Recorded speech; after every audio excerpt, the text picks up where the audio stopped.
Cinema hall रे।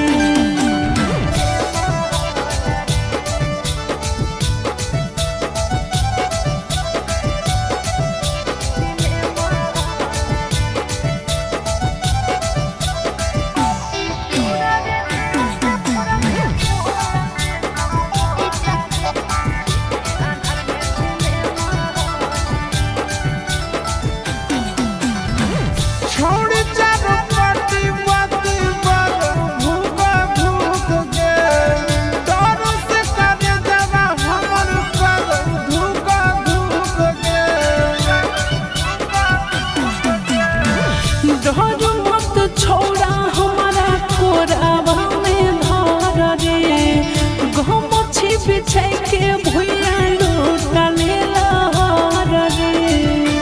छोड़ जाइयो हम घुर के पकड़ाई देते चुरगे, छोड़ जाइयो हम घुर के पकड़ाई देते चुरगे। छोड़ा रे ढेला से फोड़ दे बोला के सब बोला रे, देखे अंधार में सिनेमा हॉल रे। छोड़ा रे ढेला से फोड़ दे बोला के सब बोला रे, देखे अंधार में सिनेमा हॉल रे।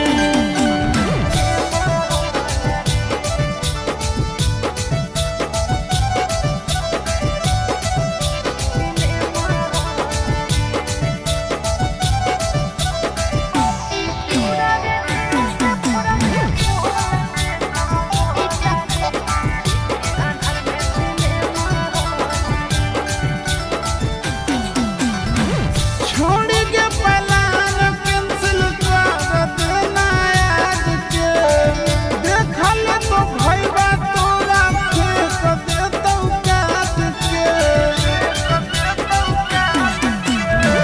छोड़ा रे किसले हमारा दोनों में सदे, पार्टी पर हमर लोढ़ी गया अपना घिस दे।